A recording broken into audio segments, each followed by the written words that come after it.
హరే కృష్ణ. ఆదివార సత్సంగ కార్యక్రమానికి చేసిన భక్తులందరికీ సాదరంగా స్వాగతం, సుస్వాగతం. ఈరోజు మనం ప్రతి ఆదివారం కూడా ఒక టాపిక్ చెప్పుకుంటున్నాం.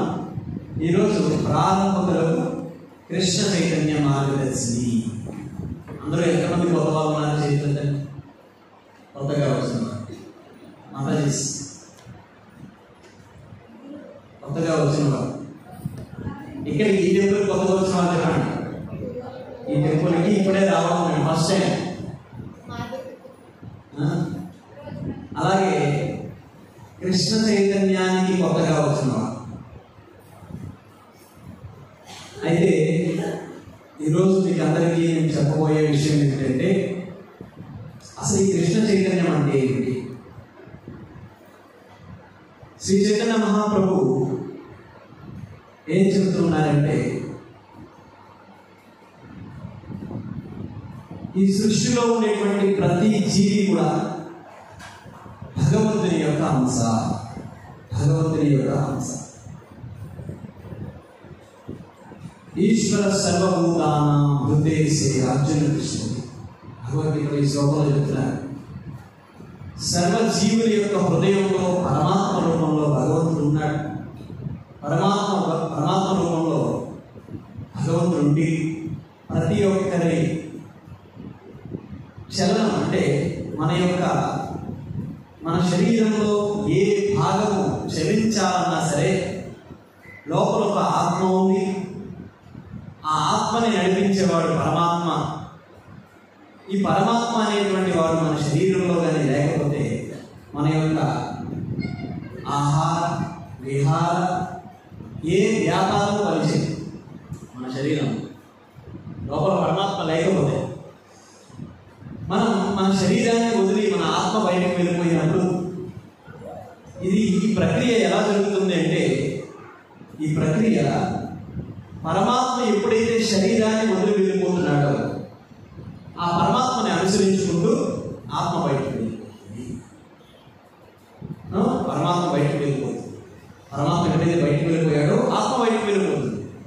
ఆత్మ ఎప్పుడైతే ఈ శరీరాన్ని వదిలి బయటకు వెళ్ళిపోయిందో ఈ శరీరం నశ్వరమైపోతుంది. అది ఎక్కడి నుంచి అయితే వచ్చిందో అది భూమిలో కలిసిపోతుంది, అగ్నిలో కలిసిపోతుంది, వాయువులో కలిసిపోతుంది, గాలిలో వాయువు అంటే గాలిలో కలిసిపోతుంది. పంచభూతాత్మకమైనటువంటి ఈ శరీరం పంచభూతాలతో కలిసిపోతుంది. కాబట్టి ఇటువంటి శరీరము మనకి నిజానికి ప్రతి జన్మలో కూడా ఏదో ఒక శరీరం దొరుకుతూనే ఉంది. ప్రతి జన్మలో ఏదో ఒక శరీరం దొరుకుతుంది. కానీ ఇన్ని శరీరాలు దొరికినా కూడా అగ్ని పురాణం చెప్తుంది 84 లక్షల యోనుల్లోంచి ప్రయాణం చేస్తున్నాము. 80 లక్షల జీవజాతులు ఉంటే 4 లక్షల రకాల మనుషులు ఉన్నారంట, మానవులు ఉన్నారంట. ఇన్ని జన్మలుగా మనం ప్రయాణం చేసి చివరికి మానవ జన్మ వచ్చాం. ఈ మానవ జన్మ చాలా ప్రత్యేకమైనది. ఎందుకు ప్రత్యేకమైనది? మానవ జన్మ అందరూ ఎదరికొచ్చేది, వెనకాల ఏముంది? అందరూ వెనకాల కూర్చుంటున్నారు. బ్యాక్ బెంచ్ స్టూడెంట్స్లో మనం కూడా తెలియదు, ఫ్రంట్ బెంచ్ వచ్చేయాలి. ఎలా వచ్చేది? నాయుడు గారు ఎలా వచ్చేయాలి? ముందే నేను ప్రశ్నలు అడగను, భయపడిపోతున్నారు అందరూ. వెనకున్న ప్రశ్నలు అడుగుతారు. చూడండి, అందరూ వెనకాల అలా వెళ్ళిపోతున్నారు. నాతో ముందు కూర్చున్నారు. కాబట్టి ఇన్ని జన్మలలో మీరు ఎలా కూర్చుంటే నేను ఎలా తిరిగాను. ఇన్ని జన్మలలో మానవ జన్మ ఎంత ప్రత్యేకమైనదంటే, ఈ ప్రత్యేకమైన మానవ జన్మలో ఒక ప్రత్యేకమైనటువంటి విచక్షణ జ్ఞానాన్ని భగవంతుడు మనకి ఇచ్చాడు. ఆ విచక్షణ ఏంటంటే స్పెషల్ రీజనింగ్ పవర్, ప్రత్యేకమైన విచక్షణ జ్ఞానం. ఆ విచక్షణ జ్ఞానంతో ఏది తప్పు, ఏది ఏది కరెక్ట్ ఏది రాంగ్ అనేటువంటి విషయాన్ని మనం తెలుసుకోగలుగుతాం, లేదంటే తెలుసుకోలేదు. ఏ జన్మలో కూడా మనం ఆ విషయాన్ని తెలుసుకోవాలి. ఒక్క మానవ జన్మలోనే భగవంతుడు మనకి ఆ అవకాశాన్ని ఇచ్చాడు. మరి ఇటువంటి మానవ జన్మని దేనికి ఉపయోగించాలి? ఇటువంటి మానవ జన్మని దేనికోసం ఉపయోగించాలి? అది దేనికోసం అంటే అతాతో బ్రహ్మ జిజ్ఞాస అని వేదం చెప్తుంది. అతాతో బ్రహ్మ జిజ్ఞాస అంటే నువ్వు ఎవరు తెలుసుకో. ఎవరు మనం ఎవరు అంటే ఏం చెప్తాం? మన యొక్క అస్తిత్వం ఏంటి? ఏం చెప్తాం చెప్పండి, ఏమంటారు? మీరెవరు? మానవులా? మీరెవరు అంటే ఏం చెప్తారు? మా పేరు కూడా చెప్తాం. ఆత్మ అనే అంత నాలెడ్జ్ ఉంటే ఈ పని వెళ్ళిపోతాం మనం. ఆత్మని ఎప్పుడైతే తెలుసుకోగలుగుతాడో వాడు ఒక క్షణం ఇక్కడ ఉండడు. కాబట్టి మన ఎవరికి ఆత్మ అనే ఆలోచన లేదు. మనం ఏం చెప్తామంటే మనకు ఉండేటువంటి సామాజికమైనటువంటి పేర్లని చెప్తాం. నేను త్రినాథుని, నేను శివాని, లేదంటే నేను మరొకటి అని చెప్తాం. కానీ మన యొక్క అస్తిత్వం ఏమిటి అంటే ఏకలే ఈశ్వర కృష్ణ ఆరే సభ మృత్యు అని చెప్తున్నారు. ఏకలే ఈశ్వర కృష్ణ. ఈ సృష్టిలో ఎవరికైనా పేరు ఉండేది కృష్ణ తప్ప మరొకటి లేదు. ఈ సృష్టిలో ఒకసారి ఒక ఆచార్యుడు బృందావనంలో మీరాబాయి దగ్గరికి వెళ్ళారు. మీరాబాయి ఆ ఆచార్యుడి దగ్గరికి వచ్చింది. ఆ ఆచార్యుడు చాలా గొప్ప ఆచార్యుడు. అయితే ఆ ఆచార్యుడిని కలవడానికి మీరాబాయి వస్తే ఆ ఆచార్యుడు ఏం చెప్తున్నారంటే, నేను పురుషులు ఎవరిని, నేను స్త్రీలను ఎవరిని కలవను అని చెప్పి ఆచార్యుడు చెప్పారు. చెప్తే మీరాబాయి అప్పుడు ఒక మాట అంటుంది ఆ శిష్యులతో, పురుషులు ఎవరిని కలవరని ఆచార్యుడు. అయితే ఈ సృష్టిలో కృష్ణుడు ఒక్కడే పురుషుడు అనుకున్నాను, మీ గురువు గారు పురుషుడే అన్నమాట అని చెప్పి అన్నారు. వెంటనే ఈ మాట ఎప్పుడైతే విన్నాడో ఆయన ఆచార్యుడు లోపలికి బయటకు వచ్చేసి ఆమె క్షమించమని క్షమాపణ కోరుకున్నాడు. ఎందుకంటే ప్రకృతే క్రియమానాన్ని గుణైకర్మాన్ని సర్వసహ అని భగవద్గీత చెప్తుంది. ఈ సమస్త సృష్టి అంతా ప్రకృతి మీద ఆధారపడి ఉంది. ఈ ప్రకృతి ఎవరి మీద ఆధారపడి ఉందంటే కృష్ణుడి మీద ఆధారపడి ఉంది. ప్రకృతి అంతా కూడా స్త్రీ స్వరూపం. అందుకే చూడండి, నదులకన్నిటికీ స్త్రీల పేర్లే ఉంటాయి. చెట్టు ఎదిగింది, పువ్వు పూసింది, అలాగే అంటారు కదా.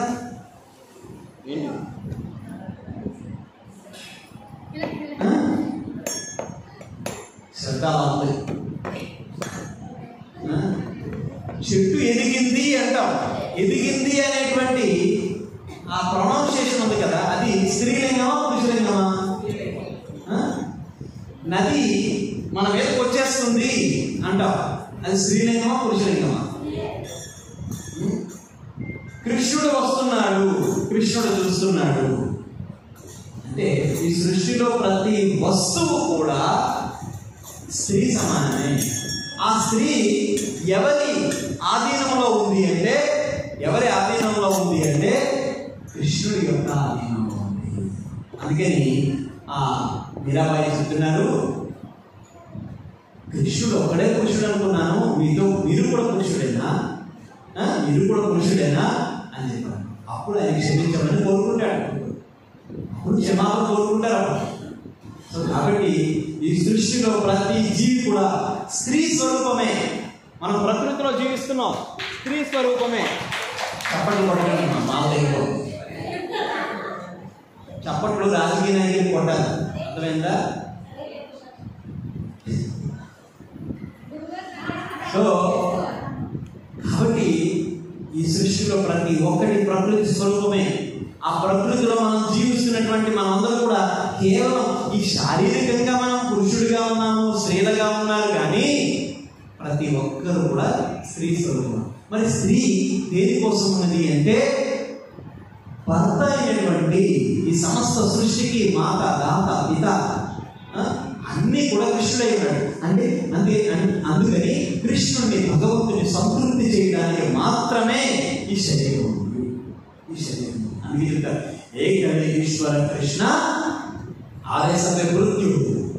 ఈ సమస్త సృష్టిలో అంతా కూడా కృష్ణుడి యొక్క మృత్యు. అంటే ఎవరు? సేవకులు మనం అందరూ కూడా. కాబట్టి ఈ శరీరం పొందింది భౌతికమైనటువంటి భోగములు అనుభవించడానికి కాదు. దేనికోసం అంటే ఆ భగవంతుని సంతృప్తి చేయడానికి. ఈ సమస్త సృష్టిలో అందరూ అంటారు మానవ సేవే మాధవ సేవ, మానవ సేవే మాధవ సేవ అని చెప్పంటారు. మనందరూ కూడా మానవుల్ని సేవిస్తూ పోతూ ఉన్నాం. ఎప్పుడు కూడా మన కళ్ళెదురుగా మనం ఎంతో మంది సేవిస్తున్నారు మానవుల్ని, కానీ వాళ్ళు ఏమి అంటే అడ్వాన్స్ ఏమి యొక్క దాన్ని ఏమంటారు, అడ్వాన్స్ ఏమంటారు, పురోగతి ఏం పొందుతున్నారు? ఎందుకు పురోగతి పొందడం లేదు అంటే దాని అర్థం ఎందుకు పొందడం లేదంటే ఈ సమస్త సృష్టిలో ప్రతి మానవుడు, ప్రతి జీవి అసంపూర్ణమైనటువంటిదే. ఎవరు సంపూర్ణమైనటువంటి వ్యక్తులు లేరు. మరి అసంపూర్ణమైనటువంటి వ్యక్తుల్ని సేవించడం మూలంగా మనము సంతృప్తిని పొందలేము. మరి ఎవరిని సేవించాలి అంటే సంపూర్ణమైనటువంటి సకల గుణ సంపన్నుడైనటువంటి ఆ దేవదేవుడైనటువంటి భగవంతుని మనం ఎప్పుడైతే కృష్ణుడిని సేవించగలుగుతామో అప్పుడు సమస్తమైనటువంటి జీవరాశులన్నీ కూడా సంతృప్తిని చెందుతాయి. సమస్త కోటి బ్రహ్మాండంలో ఉండేటువంటి సకల చరాచర జీవులన్నీ కూడా ఒక్క కృష్ణుడి యొక్క పాదాన్ని సేవ చేస్తే చాలంట సమస్త జీవితాలను కూడా సంతృప్తి చేయాలి. మన శరీరంలో ఆహారం భుజిస్తున్నాం. శరీరం రోజు ఎదుగుతుంది. ఈ ఆహారం భుజిస్తున్నప్పుడు ఆహారం నోటికి పెడుతున్నాము. మన శరీరంలో ప్రతి వస్తువు పనిచేస్తుంది కదా. కళ్ళు పనిచేస్తున్నాయి, చెవులు పనిచేస్తున్నాయి, ముక్కు పనిచేస్తుంది, నోరు పనిచేస్తుంది, నాలుగు పనిచేస్తుంది, చేతులు పనిచేస్తున్నాయి, కాళ్ళు పనిచేస్తున్నాయి. మరి ఇన్ని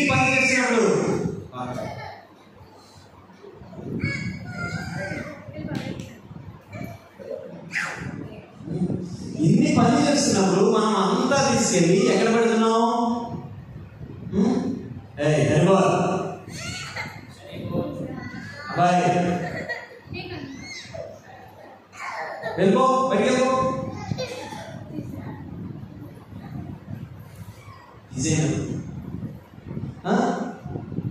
ఇవన్నీ తీసుకెళ్ళి మనం కడుపుకి పెడుతున్నాం.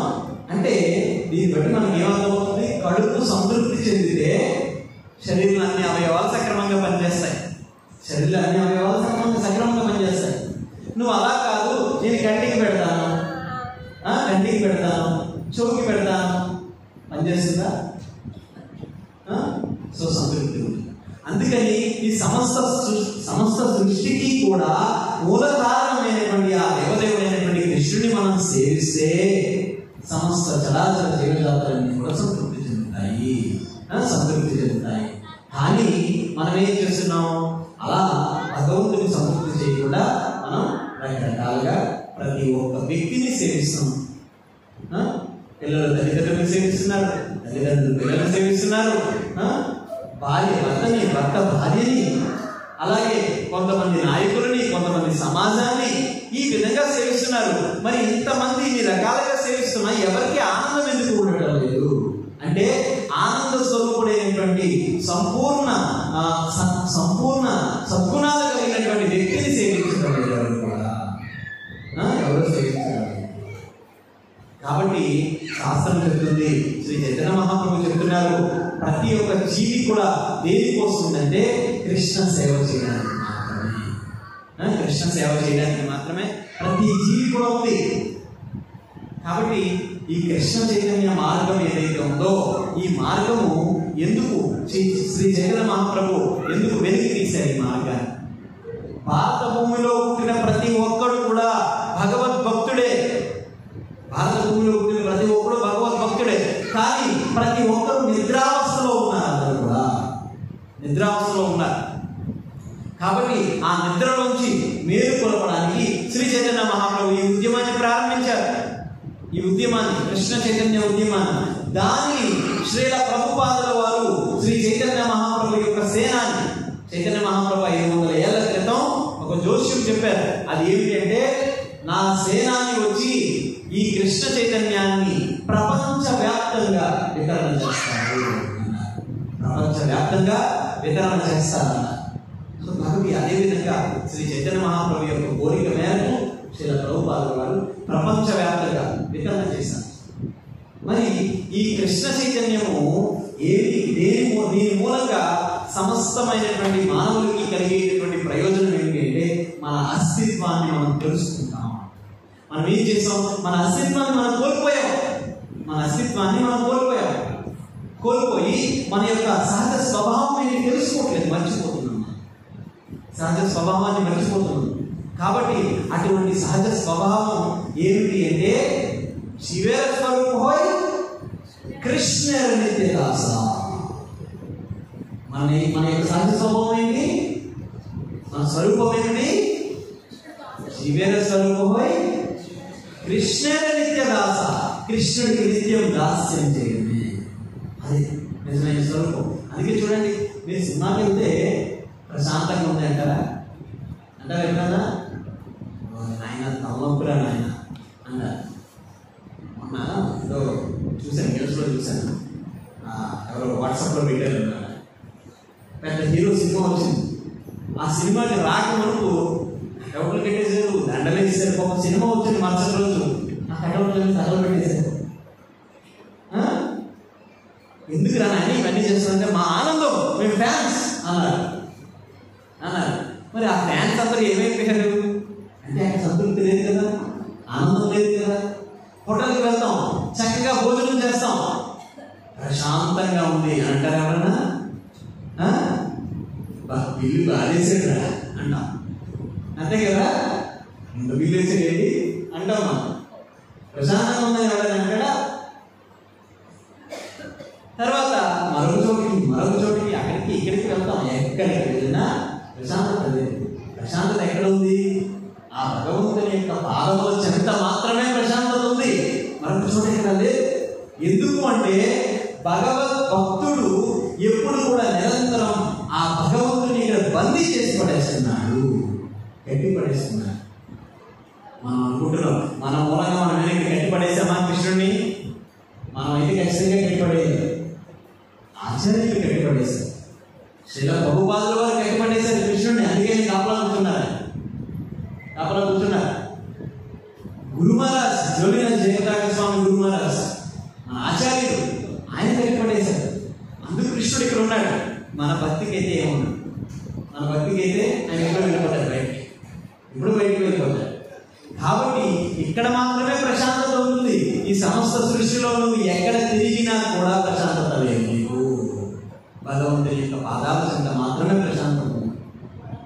ఎందుకంటే ఆ భగవద్భక్తులు ఎప్పుడు కూడా నిరంతరం భగవంతుని యొక్క సేవలో నిమగ్నమైపోయి ఉంటారు.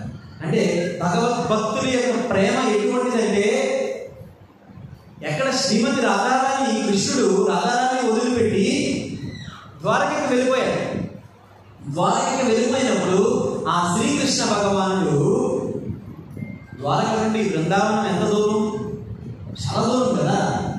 బృందావన వాసులు కృష్ణుడిని చూడాలి అంటే ద్వారకకి వెళ్ళొచ్చు. కానీ వాళ్ళందరూ ఏమంటున్నారంటే, ద్వారక చాలా దూరం కాబట్టి మేము ఎప్పుడు కూడా బృందావనాన్ని వదిలి ఎప్పుడు ఎక్కడికి పోలేదు, అందుకని మేము కృష్ణుడిని తీసుకురాలేకపోయాం. మరి కృష్ణుడు బృందావన ద్వారకని వదిలి కురుక్షేత్రకు వస్తే, ఆ కురుక్షేత్రకి వెళ్ళి కృష్ణుడిని తీసుకొని వచ్చేసారు, లాభం వచ్చేసారు. ఎందుకంటే కురుక్షేత్ర కాస్త దగ్గర కాబట్టి. మరి బ్రజవాసులే బృందావనాన్ని వదిలి ద్వారకకి వెళ్ళలేకపోయారు, ఎందుకంటే చాలా దూరం. అటువంటి ద్వారకా నగరంలో కృష్ణుడు ఉంటే, రాధారాణి ఏమో ఎక్కడుంది? బృందావనంలో ఉంది. అటువంటి బృందావనంలో ఉండేటువంటి రాధారాణి ఒకరోజు ఏమైందంటే, కృష్ణుడు నిద్రిస్తూ ఉన్నాడు. నిద్రిస్తున్న సమయంలో రుక్మిణీ మాత కృష్ణుడికి వేడి వేడి పాలను తీసుకొని వచ్చింది. మంచి తీయనైనటువంటి సురభి ఆవు పాలను తీసుకొని వచ్చింది. తీసుకొని రాగానే కృష్ణుడు ఆ పాలను తీసుకోవట్లేదు. ఎందుకు తీసుకోవట్లేదు అంటే ఆ రుక్మిణీ మాత దగ్గరికి వెళ్ళి చూస్తే కృష్ణుడు రాధే రాధే రాధే అని జపం చేస్తున్నాడు. కూర్చో అలా కూర్చో. రాధే రాధే అని జపం చేస్తున్నాడు. జపం చేస్తుంటే రుక్మిణీ మాత అడిగింది, ఎక్కడ రాధారాణి, ఎక్కడున్నావు నువ్వు? రాధారాణి పేరు ఎందుకు జపిస్తున్నావు నువ్వు? రాధారాణి పేరు ఎందుకు జపిస్తున్నావు అంటే అప్పుడు కృష్ణుడు చెప్తున్నాడు. కృష్ణుడు ఏమని చెప్తున్నాడంటే, రాధారాణి నేను దూరం అయిపోయానని నా గురించి పరితపిస్తుంది, నా మీద లెక్క పెట్టుకుంది, అందుకని నాకు చాలా బాధగా ఉంది, అందుకని రాధారాణి యొక్క నామాన్ని స్మరిస్తున్నాను అని కృష్ణుడు అన్నాడు. అనగానే రుక్మిణీదేవి వెంటనే అనుకుంది, అయితే వెంటనే తక్షణమే రాధారాణి కలవాలి.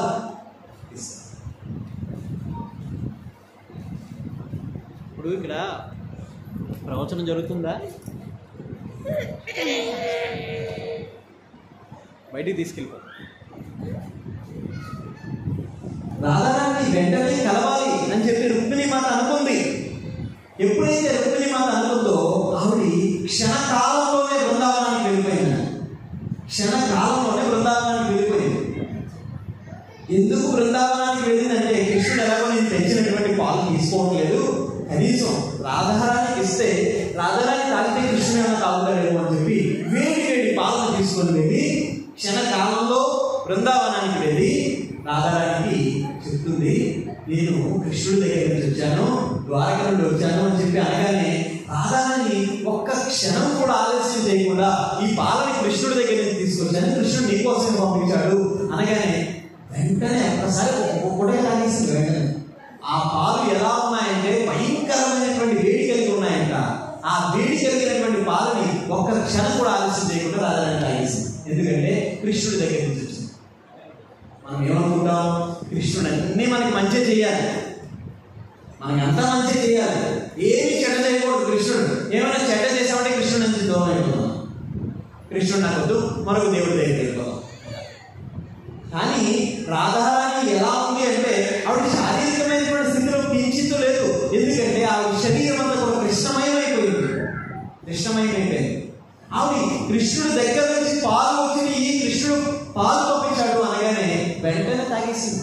అవి వేడిగా ఉన్నాయా చల్లగా ఉన్నాయో కూడా చూడలేదు ఆవిడ. అప్పుడు రుక్మిణీదేవి ఒక్కసారి చూడగానే ఆ గ్లాసుని ఇలా పట్టుకొని చూడగానే పాలు కన్నా వేడిగా ఉన్నది గ్లాస్. అంటే పాలు ఇంకెంత వేడిగా ఉన్నాయి, పాలు తాగేసిన తర్వాత కూడా ఆ గ్లాస్ వేడిగా ఉందంట, పాలు ఇంకెంత వేడిగా ఉంటాయి చూడండి. అప్పుడు రుక్మిణీదేవి అనుకుంది, అరే ఇంత వేడి పాలని నేను రాధారానికి ఇచ్చానా, ఇంత అపరాధిని అని చెప్పి నేను ఒక క్షణం రాధారాని ముందు ఉండడానికి నాకు అర్హత లేదనుకో వెళ్ళిపోయిన తర్వాత కృష్ణుడికి అక్కడ పాదాలు ఒత్తుతూ చూస్తే కృష్ణుడి పాదాలన్నింటినీ కూడా అగ్నితో కాల్చినట్టుగా కందిపోయింది. అప్పుడు రుక్మిణీదేవి ఆ పాదాలను చూసి, ఎందుకు ఈ పాదాలు ఇలా అయిపోయి అంటే, నువ్వు రాధారానికి వేడి వేడి పాలను ఇచ్చావు కదా, ఆ పాలు రాధారాన్ని తాగితే ఆ మంటని నేను తీసుకున్నాను అన్నాడు. ఆ మంటని నేను తీసుకున్నాను అంటే చూడండి, భక్తుల పట్ల భగవంతుడు ఎంత ప్రేమని కలిగి ఉంటాడో ఈ ఉదాహరణ. మనం అనుకోవచ్చు, మనం భగవంతుడికి ఏం చేస్తున్నాము, భగవంతుడు మనకేం చేస్తున్నాడు అని చెప్పి మనం బేరసారాలు ఆడుతాం. కానీ భగవంతుడు మన పట్ల కించిత్తు భక్తి చేసినా కూడా కృష్ణుడు భగవద్గీతలో చెప్తారు, నేహా విక్రమ నాసోస్తి ప్రత్యవాయో న విద్యతే స్వల్పమప్యస్య ధర్మస్య త్రాయతో మహతో భయ. మనకంత డౌటే, అయ్యో జపం చేయమన్నారు గురువు గారు, ఈ జపం చేస్తే స్వామి ఏమైనా ప్రశ్న ఇదే. ఒకరోజు ఎవరో ఇద్దరు జపం చేయడానికి వచ్చారు. వస్తే ఆ జపం చేయడానికి వచ్చిన వాళ్ళని కూర్చొని జపం చేస్తుంటే అతను పాపం జపం చేస్తున్నాడు, కానీ అతని బాధ అంతా ఏంటంటే స్వామి నన్ను ఏమన్నా మార్చేస్తున్నారా మీరు అంటున్నాడు. ఏం మారుస్తాం చెప్పండి? ఇప్పుడు మార్చేది మంచిగానే కదా మారుస్తాం. ఇప్పుడు నేను కూర్చోబెట్టి 2 గ్లాసులు పెట్టి దాంట్లో పోస్తే వాడిని ఏమైనా పాడు చేసేస్తున్నానని అర్థం. కూర్చోబెట్టి 4 పేక ముక్కలు వేసి కాళ్ళు ఆడిస్తే కొన్ని మార్చేస్తున్నానని అర్థం, చెడగొట్టేస్తున్నానని అర్థం. కొన్ని కూర్చోబెట్టి ఏదైనా పనికిరాని విషయాలు మాట్లాడుతున్నాము అంటే వాడి సమయాన్ని వృధా చేస్తున్నానని అర్థం. చూడండి, జపమే కదా చేస్తున్నాం. అంటే మనకి దేనికి ఎంత ప్రయారిటీ ఇవ్వాలో మనం తెలుసుకోలేనటువంటి స్థితిలో ఉన్నాం. మనం దేనికి ఎంత ప్రయారిటీ ఇవ్వాలో తెలుసుకోలేనటువంటి స్థితిలో ఉన్నాము. ఏది మంచి ఏది చెడు కూడా తెలియనటువంటి స్థితిలో ఉండిపోయాం. మనం తెలియనటువంటి పరిస్థితిలో ఉన్నాం. అందుకని ఆచార్యులు ఈ కృష్ణ చైతన్యము అనేటువంటి మార్గం ద్వారా నిద్రావస్థలో ఉన్నటువంటి సకల జీవులను నిద్ర లేపడానికి ఆచార్యులు ఈ మార్గాన్ని మనకి తీసుకొచ్చారు. కాబట్టి ఈ సృష్టిలో పరమ అదృష్టవంతుడు ఎవరు అంటే గురు కృష్ణ ప్రసాద రాయ్ భక్తిరత అని చెప్పి ఎవరయ్యా అదృష్టవంతుడు అంటే గురువు, మరి కృష్ణుడి యొక్క భగవత్ ప్రసాదం. కృష్ణుడి యొక్క ప్రసాదం ఎవరికైతే లభిస్తుందో వాడు మాత్రమే అదృష్టం. ఏంటి మరి గురువు కృష్ణుడి యొక్క ప్రసాదం? ఏమిటి గురువు కృష్ణుడి యొక్క ప్రసాదం అంటే? తినే ప్రసాదం కాదు. ఏం ప్రసాదం అంటే గురువు యొక్క కృప కావాలి మనకి, కృష్ణుడి యొక్క కృప కావాలి. ఈ 2 ఉంటే, ఈ 2 ఉండాలంటే ముందు గురు కృప ఉండాలి, తర్వాత కృష్ణ కృప లభిస్తుంది. గురు కృప ఉంటే తర్వాత కృష్ణ కృప లభిస్తుంది. కాబట్టి ఈ కృష్ణ చైతన్యం అనేటువంటిది ప్రతి ఒక్కరి జీవితంలో కూడా ఒక అద్వితీయమైనటువంటి వరప్రసాదం. శ్రీ ప్రభుపాదులు పుస్తకం రాశారు. ఆ పుస్తకం పేరేంటి కదా? Matchless gift. మ్యాచ్లెస్ గిఫ్ట్ అంటే అద్వితీయ వరప్రసాదము. అద్వితీయ వరప్రసాదం కృష్ణ చైతన్యము అద్వితీయ వరప్రసాదం. ఈ సృష్టిలో చూడొచ్చు మనం, ఎన్నో వేల మంది, ఎన్నో లక్షల మంది ఎంతో బాధలు పడుతున్నారు, ఎంతో దుఃఖాలు పడుతున్నారు. కేవలం ఎవరు సంతోషంగా ఉన్నారంటే మన జీవితంలో ప్రతి ఒక్కరి జీవితంలో కూడా దుఃఖం వస్తుంది. దుఃఖం లేనటువంటి జీవి లేదు ఈ సృష్టిలో. చీమ కష్టం చీమకుంది, దోమ కష్టం దోమకుంది, అందరి కష్టం అందరికీ ఉంది. కానీ ఎవరు కష్టం ఉన్న ఆనందంగా ఉండగలరు అంటే ఎవరైతే భగవద్భక్తుడై ఉంటాడో వాడు మాత్రమే ఆనందంగా ఉంటాడు. మరి భగవద్భక్తి చేసి కూడా నువ్వు దుఃఖాన్ని అనుభవిస్తున్నావంటే దాని అర్థము నువ్వు కృష్ణుడిని సంతృప్తి పరిచే విధంగా నీ భక్తి చేయడం లేదు, నీ సాధన చేయడం లేదు. ఏం చేస్తున్నావు? నిన్ను నీవు సంతృప్తి పరచుకోవడానికి ప్రయత్నం చేస్తున్నావు. నిన్ను నువ్వు సంతృప్తి పరచుకోవడానికి చేసే ప్రయత్నంలో విఫలమైపోతున్నావు. ఎందుకంటే మనల్ని మనం సంతృప్తి చేసుకోవడానికి ఎంత ప్రయత్నం చేసినా ఆ ప్రయత్నంలో విఫలమే కానీ సఫలం లేదు. అదే నువ్వు ఒక్క చిన్న ప్రయత్నము నేహ విక్రమ నాశోస్తి, చిన్న అడుగు, ఒక్క అడుగు ముందుకు వేసి చిన్న ప్రయత్నం చేసామని దాని కృష్ణుని సంతృప్తి పరిచే విధంగా దాంట్లో ఎంత ఆనందం ఉంటుంది, ఎంత ఆనందం ఉంటుంది. సో కాబట్టి మనము భగవంతుడిని సంతృప్తి పరిచేటువంటి ప్రక్రియ కృష్ణ చైతన్యం అంటే. శ్రీల ప్రభుపాదుల వారు పాశ్చాత్య దేశాలకు వెళ్ళి ఈ కృష్ణ చైతన్యాన్ని ఆయన అందరిలో విస్తృతంగా ప్రచారం చేస్తుంటే వాళ్ళందరూ అడుగుతున్నారు, మీరు మా క్రిస్టియన్స్ని చెబుతూ ఉంటారు కదా చాలా మంది మీ భారతీయులు, మీరు మత ప్రచారానికి వచ్చారు అని చెప్పి అంటారు కదా, మరి మీరేం చేస్తున్నారు అని శ్రీల ప్రభుపాదుల వారు ప్రశ్న వేస్తే అప్పుడు శ్రీల ప్రభుపాదుల వారు ఏం చెప్తున్నారంటే, నేను మత ప్రచారానికి రాలేదు, భగవంతుడిని ఎలా ప్రేమించాలో నేర్పించడానికి వచ్చాను. భగవంతుడిని ఎలా ప్రేమించాలో నేర్పించడానికి వచ్చాను అంటున్నారు. మనం ఇంతకుముందు ఈ కృష్ణ చైతన్యానికి రాకముందు భగవంతుని ఈ విధంగా ప్రేమించేవాళ్ళమా? ఏదో నామకహ ఉదయాన్నే పూజ చేయాలి కాబట్టి పూజ చేసేవాళ్ళం అంతే.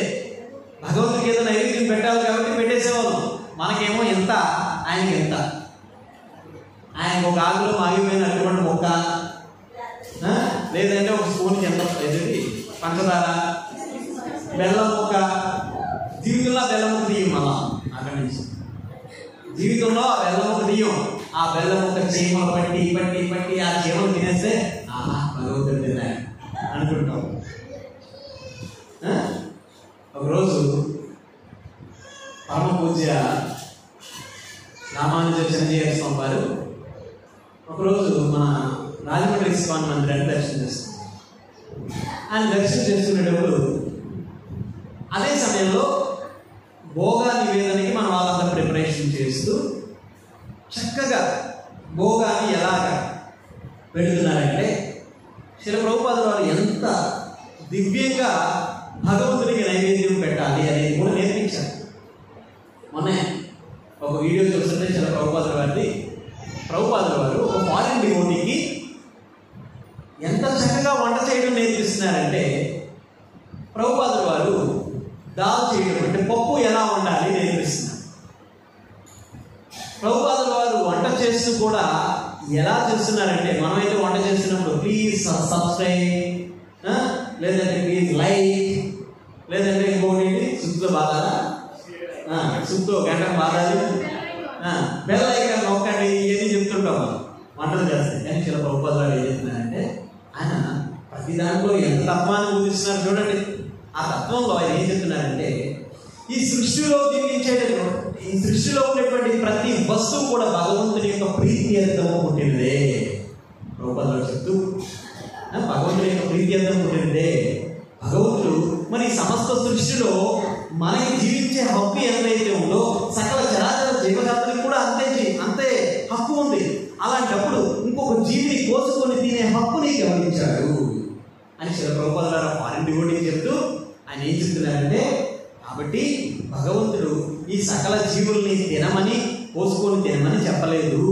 మరి ఆయన ఏం తినమన్నారు?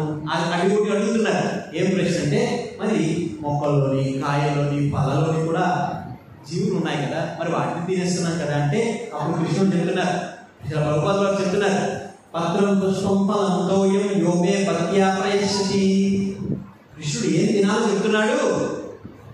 కాబట్టి మనం పత్రం కానీ, పుష్పం కానీ, ఫలం కానీ, తోయం కానీ వీటిని నైవేద్యంగా సమర్పించవచ్చు అని చెబుతూ, ఈ వెజిటేబుల్స్ భగవంతుడు ఇన్ని వెజిటేబుల్స్ని మనకి పుట్టించాడు, వీటన్నిటిని ఎంతో రుచికరంగా తయారు చేసుకోవచ్చు. కాబట్టి ఇప్పుడు మనం పప్పు ఎలా తయారు చేయాలో నేర్చుకున్నాం అని శ్రీల ప్రభుపాదుల వారు చక్కగా ముందు పప్పుని చక్కగా నానబెట్టారు. ఇప్పుడు ఎవరైనా ఆకలితో ఉంటే తిండి పెడితే వాడు సంతృప్తి చెందుతాడు. కానీ వాడు పీకల దాకా తినేసిన తర్వాత తినాలని మతాబి కూరినట్టు కూరితే ఏమవుతుంది? తగ్గేస్తాడు. మనం ఇప్పుడు ఇంట్లో వంట చేసే విధానం ఇదే. అందరూ కూడా ప్రెషర్ కుక్కర్లు వాడేస్తున్నారు. ప్రభుపాదుల వారు ఏం చెప్తారంటే, అప్పట్లోనే ఒక 50 years బ్యాక్ ప్రభుపాద దీంట్లో మీరు దాన్ని బాయిల్ చేయాలంటే దీంట్లో బాయిల్ చేయాలంటే ప్రభుపాద తీసిపడే అన్నారు. ప్రభుపాదుల వారు ఏం చెప్తున్నారంటే, ఒక గంట ముందు పప్పు నానబెట్టు అన్నారు.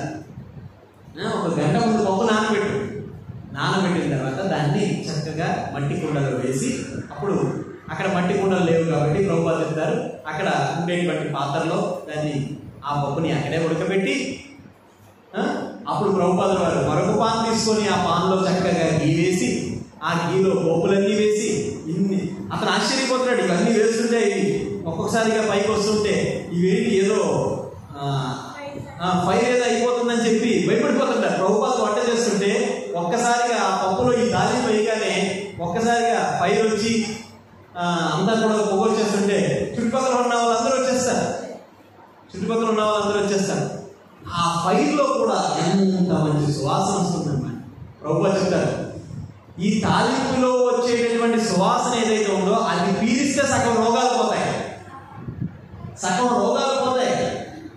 ఇదిగోకి మనం తాలింపు వేస్తే ఎంత దూరం వచ్చేది?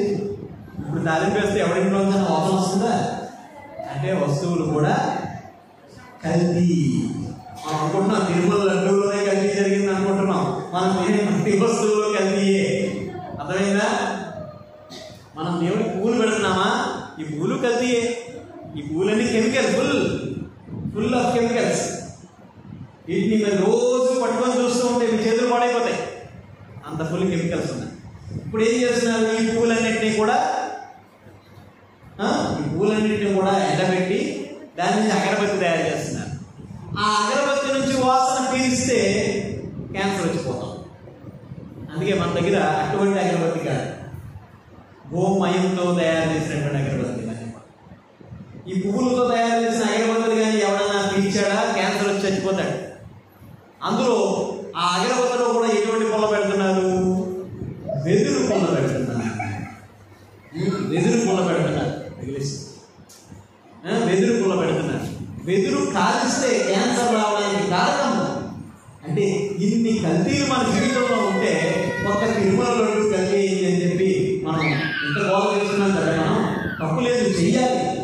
కానీ మన జీవితంలో కూడా ఏం కల్తీ అయిందో మనం చూసుకోవాలి కదా. మన భక్తి కల్తీ, మన జీవితం కల్తీ, అన్నీ కల్తీ కదా. కాబట్టి మనం కూడా ఆ కల్తీ లేకుండా చూసుకోవాలి కదా. కాబట్టి ఈ జీవితంలో కల్తీ లేనటువంటిది ఏమైనా ఉంది అంటే అది కృష్ణ చైతన్యం మాత్రమే. కృష్ణ చైతన్యం మాత్రమే. లేదండి కృష్ణ చైతన్యంలో కూడా కల్తీ ఉన్నదండి అనుకో. కృష్ణ చైతన్యంలో ఎప్పుడూ కల్తీ లేదు. కల్తీ ఎక్కడ ఉందంటే మనలో ఉండి మనం కృష్ణ చైతన్యానికి వచ్చి కల్తీ చేయడానికి ప్రయత్నం చేస్తున్నాం అంతే. శిల ప్రభువులు ఎప్పుడు అలాగే ఉన్నారు, ఆచార్యులు ఎప్పుడు అలాగే ఉన్నారు. ఎవరు కల్తీ చేస్తున్నామంటే మనం ఇక్కడికి వచ్చి పాడు చేస్తున్నాం. అందుకని ఆచార్యులు ఏ విధమైనటువంటి సూచనలు మనకి ఇచ్చారో అటువంటి సూచనని మనం తూచా తప్పకుండా పాటించినట్లయితే ఈ ఉద్యమం ఎప్పటికీ ఒకలాగే ఉంటుంది.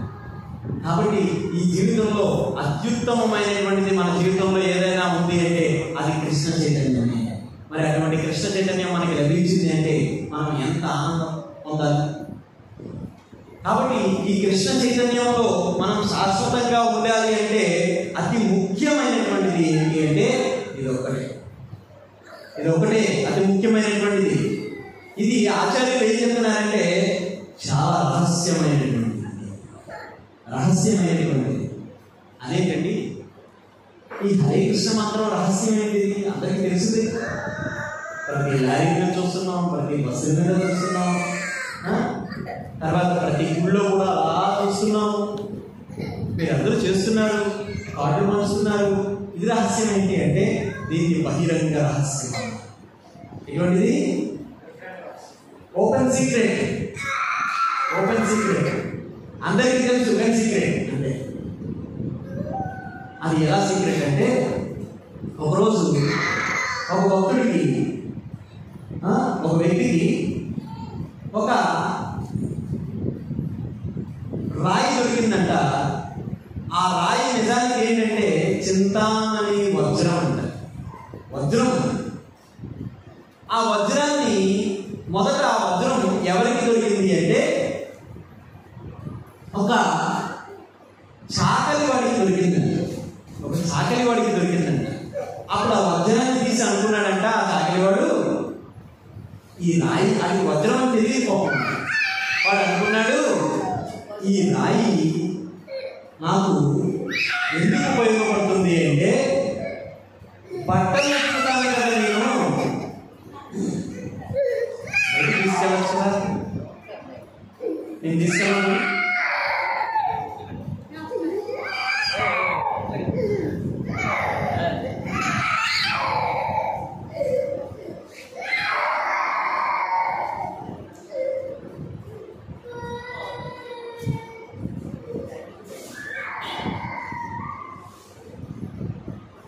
ఈ రాయి నేను బట్టలు ఉతుకుతాను కదా, ఆ బట్టలు ఉతికినప్పుడు బట్టలకి పట్టినటువంటి మరకల్ని తొలగించడానికి ఉపయోగపడుతుంది అనుకున్నాడు. చక్కగా ఉపయోగపడుతుంది. బట్టలకి పట్టినటువంటి ముడికి మరకల్ని తొలగించడానికి ఉపయోగపడుతుంది. ఎవరైతే ఈ రాయి దొరికిందో ఆ రాయి దొరికినటువంటి వ్యక్తి ఈ చాకలి వాడి దగ్గరికి వచ్చి అడిగాడు, ఈ రాయి నాకు ఉపయోగపడుతుంది, దీనికి నేను ఒక 2 అన్నాలు ఇస్తాను అన్నాడు.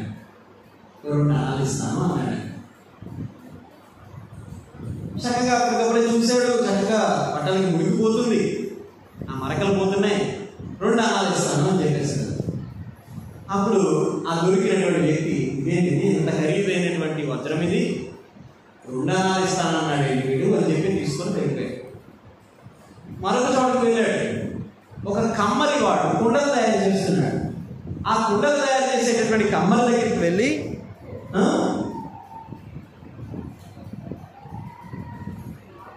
టైం ఎంత అయిందమ్మా?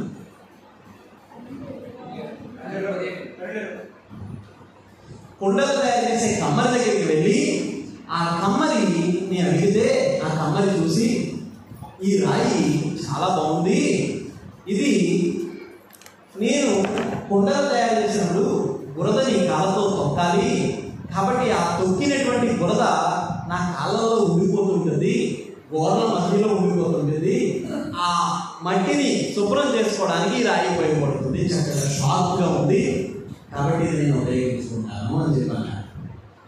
ఉపయోగించుకుంటాను, దీనికి 4 అనాలు ఇస్తాను అన్నాడు. దీనికి ఇంత ఖరీదైన దానికి 4 అనాలు ఇస్తాను అంటూ చెప్పాను.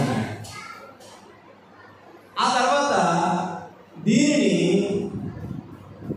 ఒక బ్రాహ్మణుడి దగ్గరికి, భక్తుడి దగ్గరికి తీసుకొని వెళ్ళాడు కదా.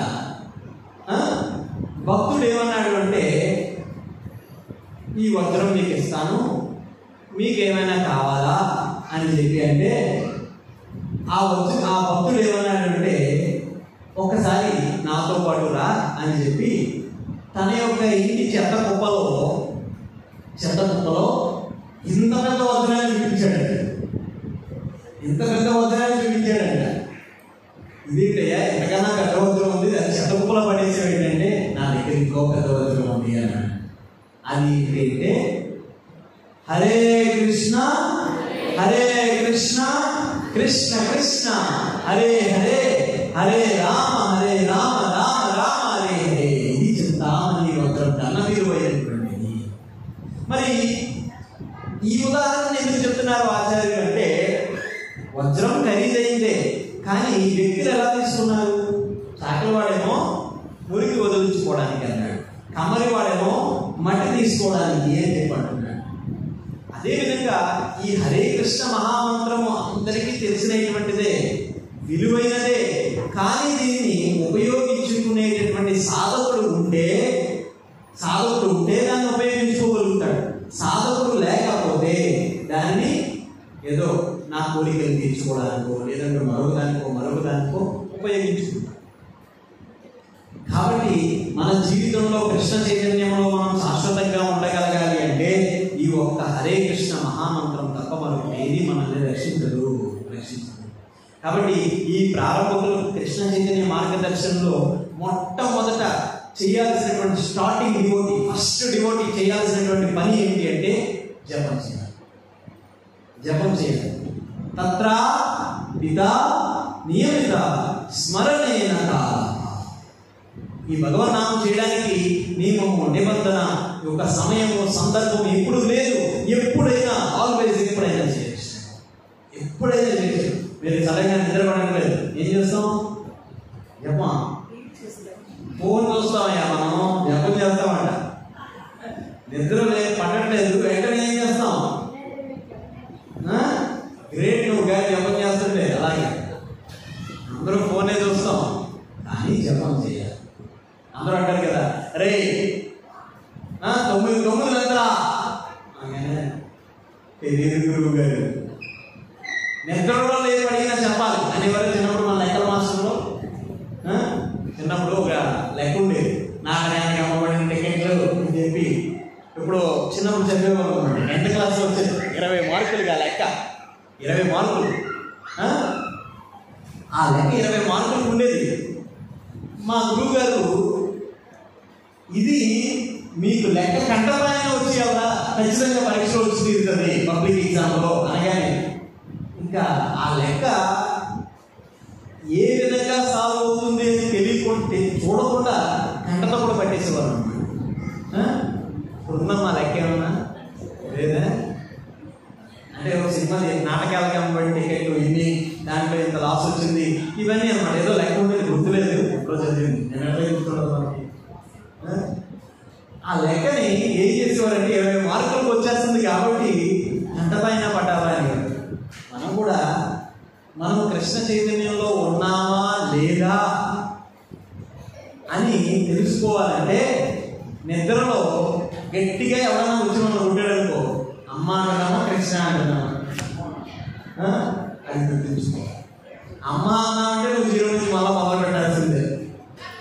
మళ్ళా వైకుంఠ బాని ఆటే ఒకటి వేసుకొని కిందకు వచ్చేస్తాను సరే, అలా కిందకు వచ్చేసి మళ్ళా మొదటి నుంచి ప్రారంభించాల్సిందే. నిద్రలో లేచి కృష్ణ అనగలగాలి. నిద్ర లేదు, నిద్ర పట్టట్లేదు అంటే కూర్చొని జపం చేయగలగాలి, భగవద్గీత చదవగలగాలి. అలా ఉండగలిగితే నువ్వు కృష్ణ చైతన్యంలో ఉంటాడు. కాబట్టి మన జీవితంలో మొట్టమొదట మనం కృష్ణ చైతన్యానికి వస్తున్నాము అంటే కృష్ణ చైతన్యంలో మనకి కావాల్సింది ఏమిటి అంటే ఆల్వేజ్ ఎప్పుడు జపం చేయాలి. అందుకే చెప్తున్నాను నేను, మందిరానికి వచ్చేటప్పుడు అనవసరమైనటువంటి విషయాలు ఎవ్వరూ మాట్లాడుకోవాలి.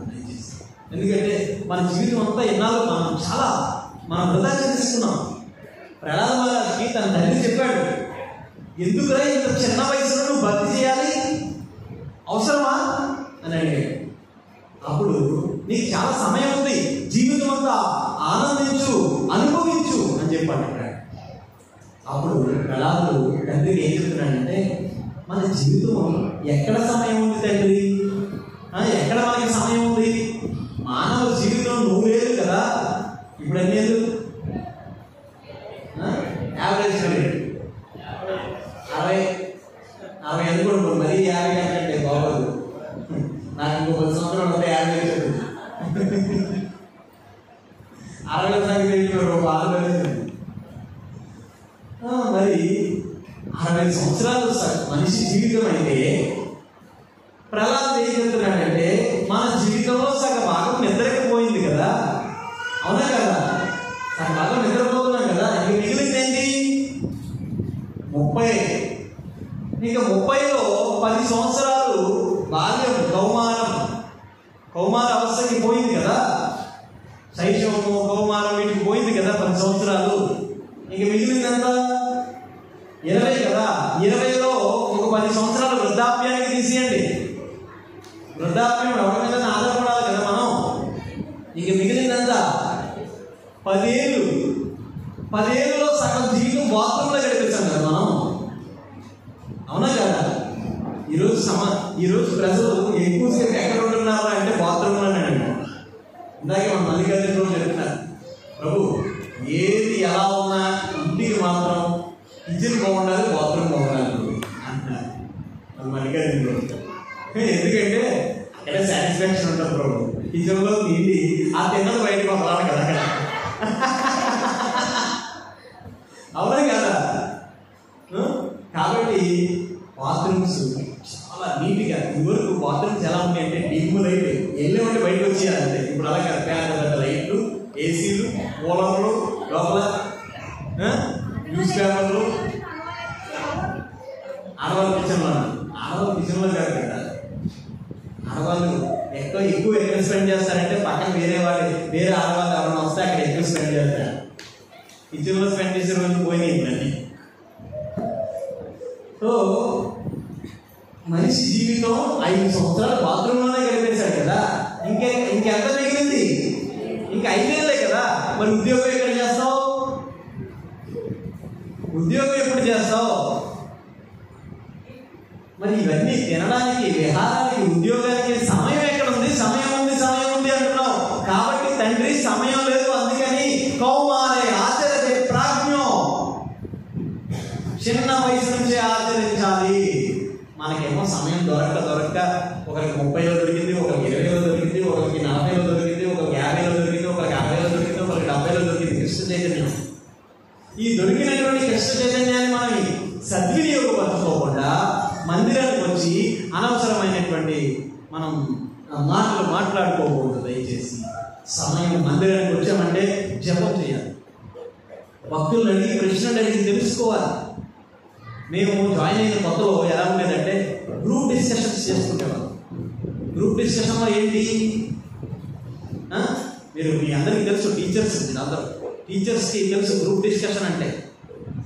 సో ఆ గ్రూప్ డిస్కషన్ దేనికోసం అంటే కృష్ణ చైతన్యం కోసం. ఒక పుస్తకం తీసుకునేవాళ్ళం, ఈ పుస్తకంలో ఒక టాపిక్ చదువుకునేవాళ్ళం, ఆ టాపిక్లో నీకేం అర్థమైంది అనేవాళ్ళం.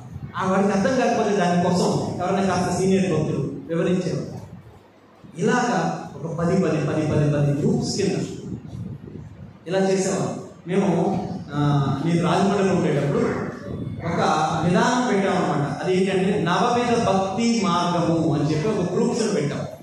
9 గ్రూప్స్ అన్నమాట, 9 గ్రూప్స్.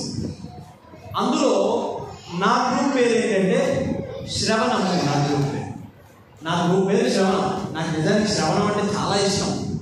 నేను ఏదో చెప్తున్నాను కానీ మీ అందరికీ ఇలా చెప్పడం కన్నా అలా కూర్చొని వినడం నాకు చాలా ఇష్టం, కానీ అవకాశం రావట్లేదు. అందుకని ఎప్పుడు కూడా సీనియర్ భక్తుల యొక్క ఉపన్యాసాలు అవి వినడం ఇవన్నీ చూస్తుంటాను ఇప్పుడు. సో ఈ శ్రవణం అనేటువంటిది చాలా ముఖ్యం. నా గ్రూపులో నేను సుమారుగా ఒక 100 మంది 110 మంది ఉండేవారు. నా ఒక్క గ్రూప్లోనే 100-110 మంది ఉంటే మిగతా గ్రూప్స్లో ఎన్ని మంది ఉంటారు చూడండి. అంటే ఒక్కొక్క గ్రూపులో 100 మంది చొప్పున ఉంటే 9 గ్రూపులు అంటే 900 మంది ఆదివారం ప్రోగ్రామ్కి అటెండ్ అయ్యేవారు. కేవలం భక్తులు మాత్రమే. అంత బాగుంది. మనం అలా చేయాలి. మన మందిరం కట్టుకున్నది ఊరికినే భక్తులు రావడం, సెటాయి పెట్టడం, ప్రసాదం ఇచ్చి పంపించడానికి కాదు. ఇలా చాలా మందిరాలు ఉన్నాయి, ఇలాంటివి ఊర్లో చాలా మందిరాలు ఉన్నాయి, ఇలాంటి పని చేసే మందిరాలు. రావడం, భక్తులు భగవంతుని యొక్క ఆశీర్వచనం ఇవ్వడం, ఇచ్చి పంపించే మందిరాలు 1,00,000 మందిరాలు ఉన్నాయి. కానీ మనమందరం కూడా అదే కోవలో ఉంటే ఉపయోగం ఏముంది? మన మందిరం దేనికి ప్రసిద్ధి చెందాలి అంటే ఇక్కడ మనమందరం కూడా భవరోగానికి గురైపోయాం. భవరోగానికి గురైపోయినటువంటి మనందరికీ ట్రీట్మెంట్ జరగాలి. ఇక్కడ వచ్చిన వాళ్ళందరికీ ఇది ఒక వైద్యాలయం లాంటిది. మన ఆత్మకి ట్రీట్మెంట్ జరగాలి ఇక్కడ. దానికోసం మందిరం ఉండాలి. అందువలన ప్రతి ఒక్క భక్తుడు కూడా ఒక ఉదాహరణప్రాయంగా ఉండి కొత్త వాళ్ళందరినీ మనం కృష్ణ చైతన్యానికి తీసుకురావాలి. ఎందుకంటే ఈ సృష్టిలో కృష్ణ చైతన్యం ఒక్కటే సమస్తమైనటువంటి ఆనందాలని ప్రతి ఒక్కరికి ఇవ్వగలదు. ఒక్కసారి ఈ కృష్ణ చైతన్య రుచిని కానీ చూశారంటే ఎవరు వదిలిపెట్టరు. ఇది నిజం కాకపోతే ఈరోజు పాశ్చాత్య దేశాల్లో లక్షలాది మంది భక్తులు, కోట్ల మంది భక్తులు ఎలా మారగలుగుతున్నారు? ఇప్పుడు ప్రపంచ హరినామ వారోత్సవాలు జరుగుతున్నాయి. మొత్తం ప్రపంచవ్యాప్తంగా ఇస్కాన్ ఎక్కడ ఉన్నా కూడా హరినామం చేస్తుంటారు అనమాట. ఇది వీధుల్లోకి పోయి నగర సంకీర్తనం చేస్తుంటారు. మనకంత ఎవరు లేక చేయట్లేదు. నేను మొన్న వీడియో చూశాను, నా దగ్గర స్టేటస్లో పెట్టాను, మన గ్రూప్లో కూడా పెట్టాను. ఆ వీడియోలో ఎవరు నైజీరియా వాళ్ళు ఏంటో తెలుసా మీకు? నైజీరియాలో ఒక తెగ ఉందంట. ఆ తెగ ఏంటంటే క్యానిమస్ అని చెప్పి మనిషి మాంసం తినేటటువంటి ఒక జాతి. అది నైజీరియాలో ఉంది. ఆ జాతి వాళ్ళు కూడా ఈరోజు కృష్ణ చైతన్యానికి వచ్చి మనిషి మాంసం తినడం పక్కన పెట్టండి, మామూలు మాంసం తినడం లేదు, ఆఖరికి ఉల్లిపాయ వెల్లుల్లిపాయ కూడా తినకుండా సాగు జీవితం గడుపుతూ హరే కృష్ణ మహామంత్రాన్ని జపిస్తూ వీధుల్లో చక్కగా తిరుగుతున్నారు. సిగ్గుపడకుండా తిరుగుతున్నారు. మనమేమో భారతదేశంలో పుట్టాము, మన రాముడు ఇక్కడే పుట్టాడు, మన కృష్ణుడు ఇక్కడే పుట్టాడు, శివుడు ఇవి అన్ని లీలలు ఇక్కడే చేశాడు. కానీ ఇన్ని చేసినా కూడా మనం గట్టిగా హరే కృష్ణ మహామంత్రాన్ని జపించండి అంటే ఒకసారి 2 చేతులు పైకెత్తండి. హరే కృష్ణ హరే కృష్ణ కృష్ణ కృష్ణ హరే హరే హరే రామ హరే రామ రామ రామ హరే హరే హరే కృష్ణ హరే కృష్ణ కృష్ణ కృష్ణ హరే హరే హరే రామ హరే రామ రామ రామ హరే హరే హరే కృష్ణ హరే కృష్ణ కృష్ణ కృష్ణ హరే హరే హరే రామ హరే రామ రామ రామ హరే హరే. ఈ మంత్రాన్ని మనం జపం చేయడానికి చాలా సిగ్గుపడిపోతూ ఉంటాం. మన భారతదేశంలో పుట్టి కూడా భారతదేశంలో కూడా. కానీ ఫారినర్స్ ఎంత ప్రేమగా ఆ భగవద్నామాన్ని చేస్తూ ఆ వీధుల్లో సంకీర్తనం చేసుకుంటూ ఎంత అందంగా తిరుగుతున్నారు చూడండి. నిజానికి ఆనందం ఎక్కడ ఉంది అంటే భగవద్నామ సంకీర్తనం తప్ప మరొక చోట ఎక్కడ కూడా ఆనందం లేదు. కాబట్టి ఈ భగవద్నామాన్ని చేయడానికి మనం సిగ్గుపడకూడదు. కాబట్టి సాధక భక్తులకి, మొట్టమొదట కృష్ణ చైతన్యంలోకి వచ్చేటటువంటి సాధక భక్తులకి ఆ సాధనలో స్థిరంగా ఉండాలి అంటే కేవలం భగవన్నామే. ఎప్పుడు కూడా సమయం దొరికినప్పుడల్లా భగవన్నామం చేయాలి. భక్తులతో కూర్చొని మాట్లాడాలి. ఏ విధంగా మాట్లాడాలి అంటే కృష్ణ చైతన్యంలో మనకు ఉన్నటువంటి అన్ని అనుమానాలని, మనకు ఉన్నటువంటి డౌట్స్ని క్లారిఫై చేసుకోవాలి. మనకి ఏదో తోచినట్టుగా మనం బిహేవ్ చేయకూడదు ఎప్పుడు. తర్వాత కృష్ణ చైతన్యంలోకి వచ్చిన తర్వాత భగవన్నామ జపం ఎంత ముఖ్యమో అదే చెప్తారు. సాధన అంటే ఏంటంటే భగవన్నామ జపము, రెండవది భగవత్ సేవ, మూడవది భాగవత శ్రవణము. ఈ మూడు కంపల్సరీ ఉండాలి. ఈ మూడిట్లో ఏది తక్కువైనా కూడా మనము కృష్ణ చైతన్యంలో ఉండలేము. కృష్ణ చైతన్యంలో ఆ అవకాశాన్ని ఈ మందిరం మీకు ఇస్తుంది. చక్కగా భగవన్నామం చేయగలగచ్చు. రోజు మనం అనేకమైనటువంటి పేర్లు ఉచ్చరిస్తాం. మనం ఇంట్లో పెంచుకుంటాం కుక్క. ఆ కుక్కకి తెల్లారి లెగిస్తే స్వీటీ స్వీటీ స్వీటీ అని పిలుస్తాం. దాని మూలంగా మనం ఏమైనా కాస్తానే వెళ్తాము? ఆనందం వస్తుందా? లేదు, లేదు. కాబట్టి నిజమైనటువంటి ఆనందము కృష్ణ కృష్ణ కృష్ణ కృష్ణ కృష్ణ అంటుంటేనే ఆ నామంలో బహువిధమైనటువంటి శక్తులు భగవంతుడి విమించారు. కలికాలే నామరూపై కృష్ణావతారం. కృష్ణుడు కలియుగంలో నామరూపంలో అవతరించుకున్నాడు. కాబట్టి ఎవరైతే ఆ నామాన్ని జపం చేస్తారో, కృష్ణుడు అదే అంటారు. ఇందాక మనం ఒక కథ చెప్పుకున్నాం. ఆ కథలో కృష్ణుడు రుక్మిణి మాతతో చెప్తున్నారు, కృష్ణ ఎప్పుడు నువ్వు ఎందుకు ఆనందంగా ఉంటావు, ఎందుకు ఆనందంగా ఉంటావు అంటే కృష్ణుడు ఏం చెప్తున్నాడంటే, నేను ఎప్పుడు రాధారాణి నామాన్ని జపం చేస్తాను. ఎప్పుడు రాధారాణి నామం జపం చేస్తాడండి కృష్ణుడు. మరి రాధారాణి అడిగితే హే రాధే, కృష్ణుడు అడుగుతున్నాడు. రాధారాణి కృష్ణుడు అడుగుతున్నాడు, హే రాధే నువ్వు ఎందుకు ఎప్పుడు దివ్యంగా ఆనందంగా ఉంటావంటే నేను ఎప్పుడు నేను స్మరిస్తూనే ఉంటాను. అందుకే చెప్తారు, ఏకాత్మ విశరీర విశరీర. ఒకటే ఆత్మ కానీ రెండు శరీరాలుగా ఉన్నాయి. రాధారాణిగా కృష్ణుడిగా ఉన్నారు. కృష్ణుడు రాధారాణి నామం జపం చేస్తున్నారు, రాధారాణి కృష్ణుడి నామం జపం చేస్తున్నారు. మనం ఏ నామం జపం చేయాలి? రాధారాణి మరియు కృష్ణుడి యొక్క నామం జపం చేయాలి. ఇద్దరి యొక్క నామం జపం చేయాలి. దివ్యమైన ఆనందం ఉండాలి. అప్పుడు ఎలా జపం చేయాలి మనం? ఎలాగా? రాధే కృష్ణ అనకూడదు. రాధా అని పిలవగలిగేటటువంటి అర్హత మనకి ఎవరికి లేదు. రాధా అని పిలవగలిగే అర్హత మనకి ఎవరికి లేదు.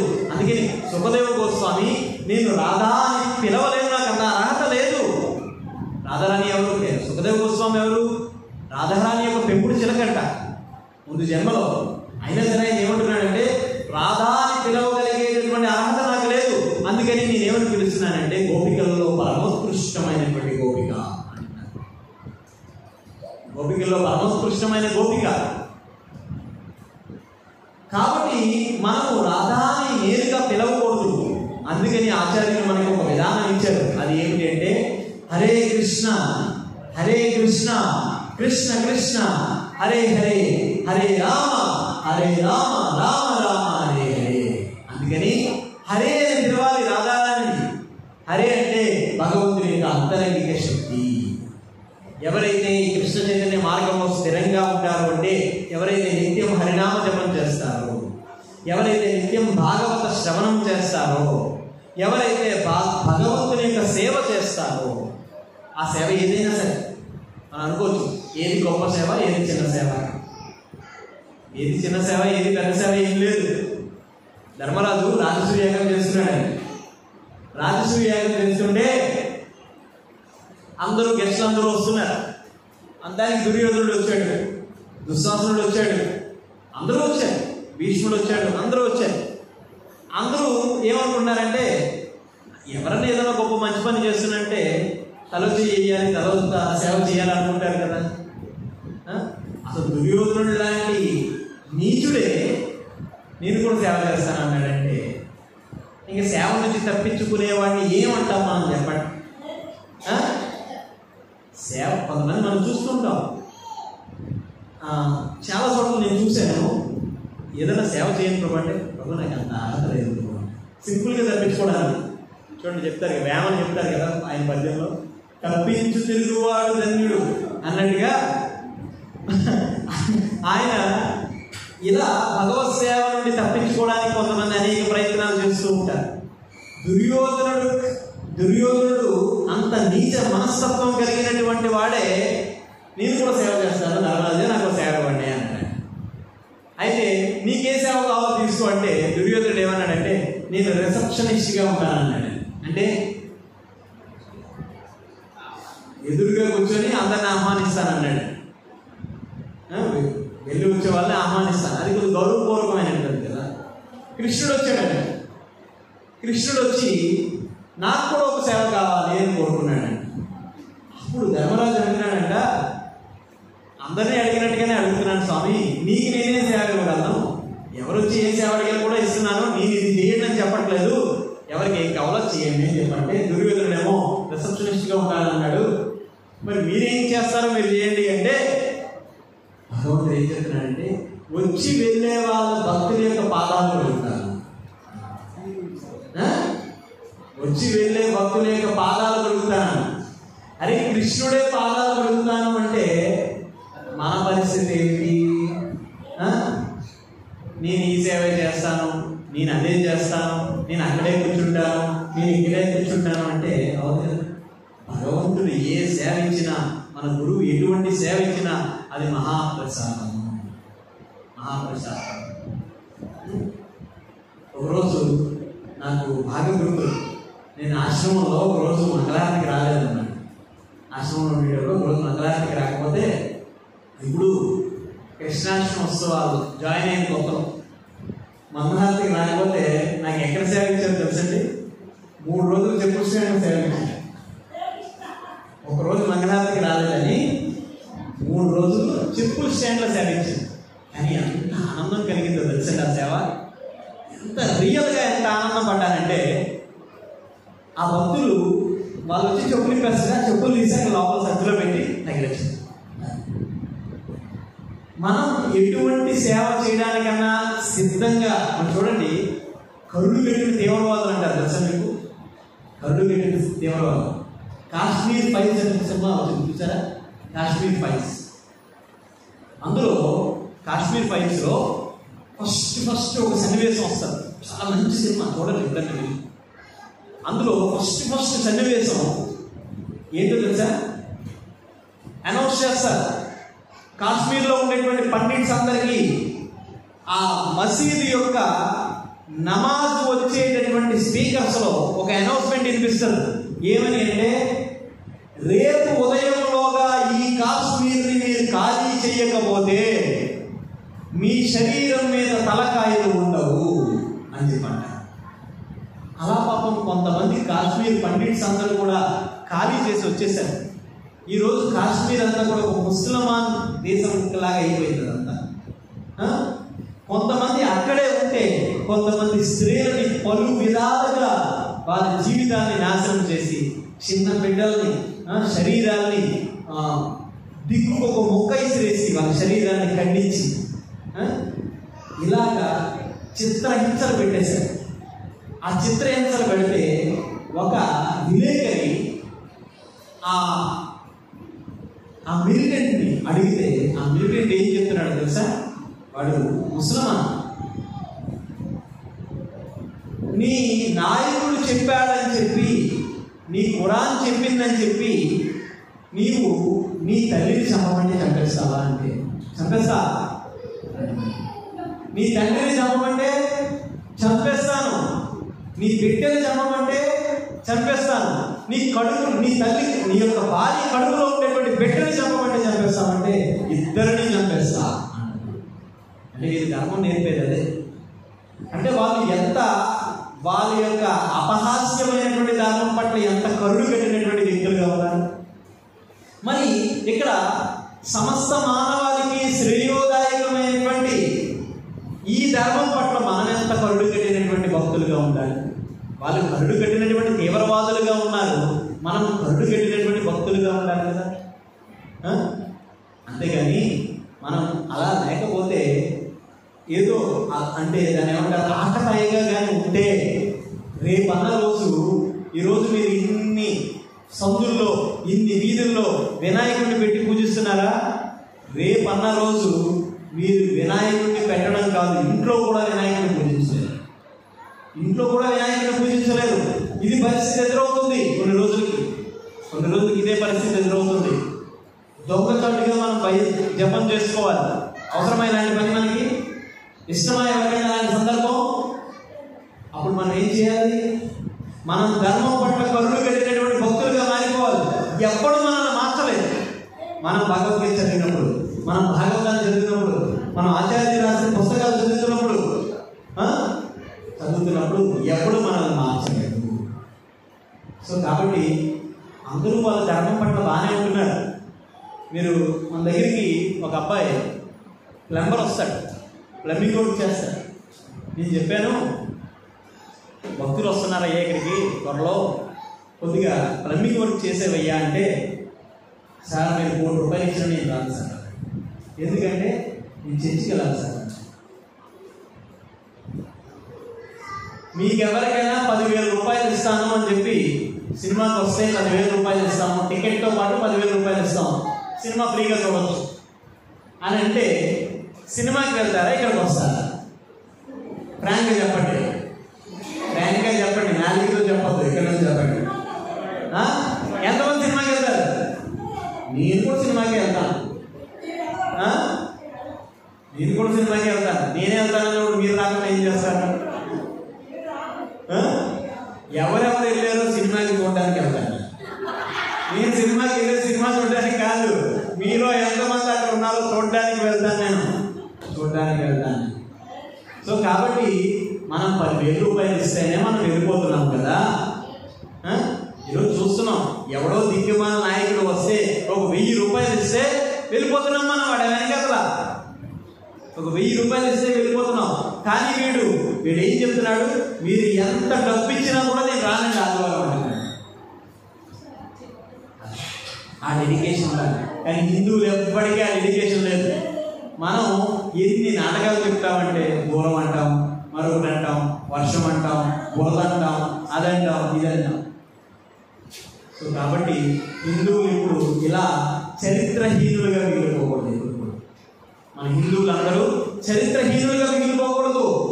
చరిత్రహీనులుగా మిగిలిపోయామంటే చరిత్ర మన కోసం ఇంకా అంటే చరిత్రలో కూడా మనం ఉండవు, అలాంటి వ్యక్తులుగా మారిపోతాం. అందుకని దయచేసి ప్రతి ఒక్కరు కూడా శాస్త్రం పట్ల నమ్మకాన్ని కలిగి ఉండండి, భక్తి చేయండి, సాధన చేయండి, హరే కృష్ణ మహామంత్రాన్ని చేయండి, ప్రతి నిత్యం భాగవతాన్ని వినండి, సేవ చేయండి. మన యొక్క అస్తిత్వాన్ని మనం గుర్తు తెచ్చుకోగలుగుతాము. మన అస్తిత్వం ఏంటి?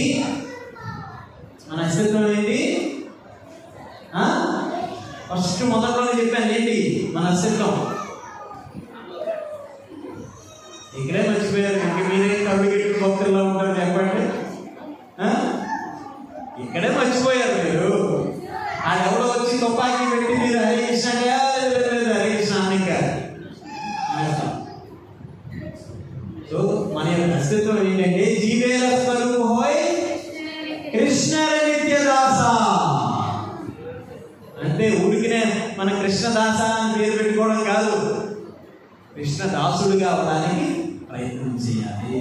హరే కృష్ణ. నేను సందేహాలు ఉన్నాయా?